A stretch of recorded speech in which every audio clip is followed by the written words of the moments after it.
There are a lot of hot new games on the market right now, and there has never been so many choices to make as there are right now. With there being so much noise in the games industry lately, it can be difficult to gauge what game is really worth your time and hard earned money playing because games are both long and rather expensive at the same time. It's only natural that the average gamer will have to leave a few big new titles behind every now and again because the industry is churning out huge games left and right with seemingly no end in sight. When some of you seen Elder Scrolls Remastered getting released so suddenly on top of all these new releases, you may be stopping to wonder if a remastered version of a nearly 20-year-old game is really worth that precious time and money you have to spend on your leisure activities. So, the question I want to answer to the few still wondering at this point, 2 weeks after its release, is Oblivion Remastered worth it? To answer this question, we might have to go back to when I first experienced Oblivion around 2013. I bought a copy of Oblivion for the Xbox 360 after becoming a huge Skyrim fan the previous year after its release. Skyrim was honestly something that was never on my radar until a kid at school told me that there was a game coming out soon where you could fight dragons and pretty much do anything you wanted, and after watching the first trailer for the game, I was completely sold. Long gone were the days of me playing only Call of Duty and Halo, and here were the hundreds of hours of Stealth Archer.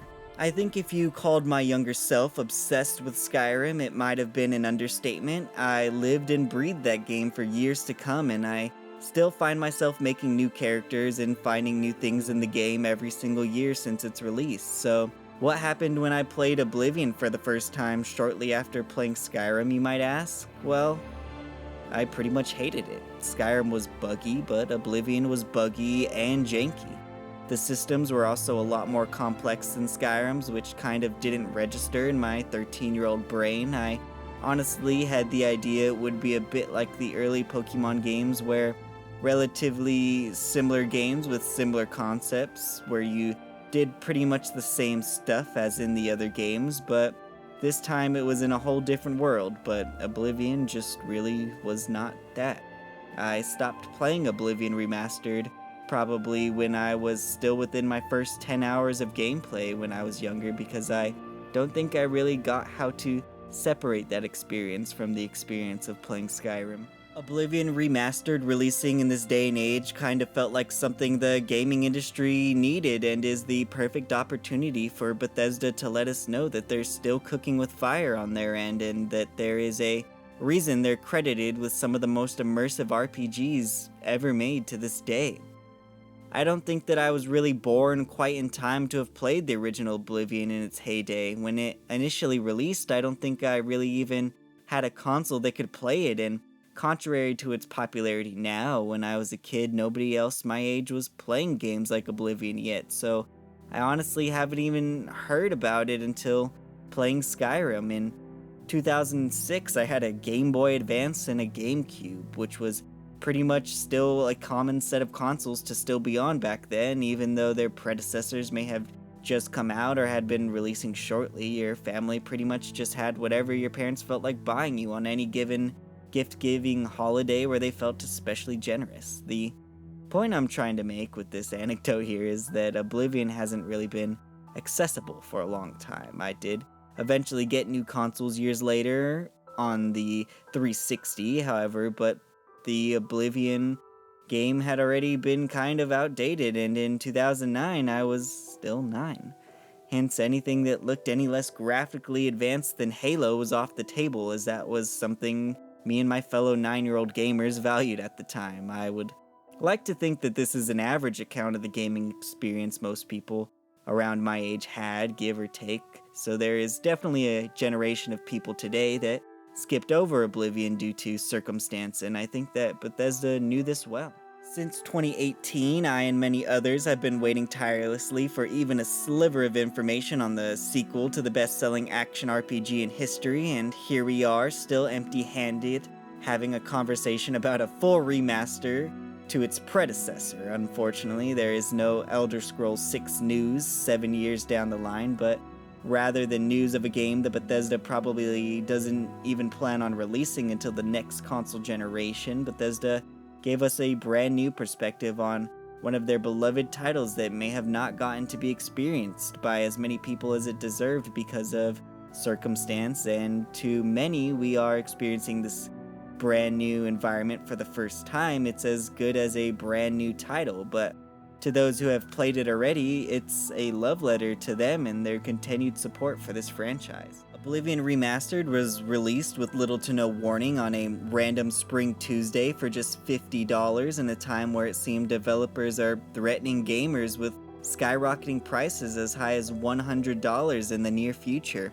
Bethesda could have easily slapped a currently standard $70 price tag on this game and still had sold nearly as many copies, but they didn't. This game being only $50 was not because it's just a remake. They've made remakes before, and it's actually what they're known for. Skyrim releases like once a year, and depending if you get it on sale or not, like a dummy, because it's almost always on sale, but I have seen some versions of it online for $60 to this day. I think the reasoning behind the extremely reasonable price tag this game received was a bit of a message to Bethesda fans to hold out just a bit longer until they finally complete their long-awaited sequel.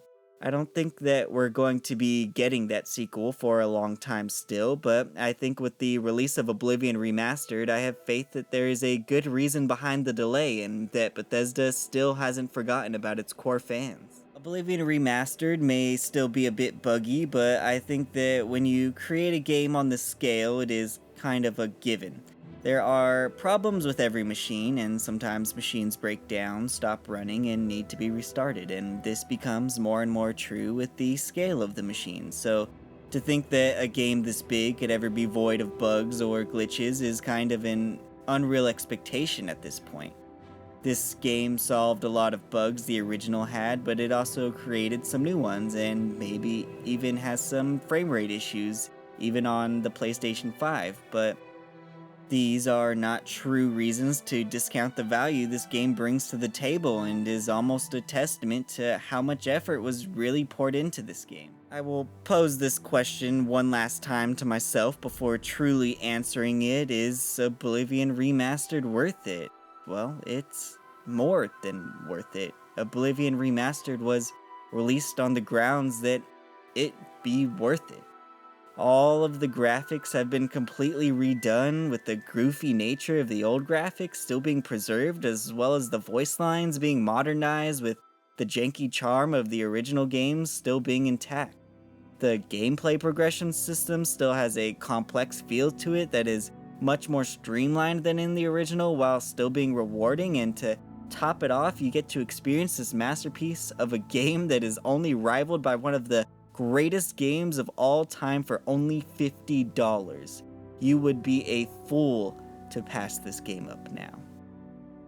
If you enjoyed this video, and you have any tips or personal opinions on Oblivion Remastered and your experiences with the game, or if you just want to chat about nerd stuff with me, please leave it down in the comment section below and leave some suggestions for some other games you'd like to see me talk about or try for future videos on this channel. I'd like to thank you all for watching. All that I ask is that if you like this video, please leave a like and subscribe down below. I will be releasing a new video every Monday.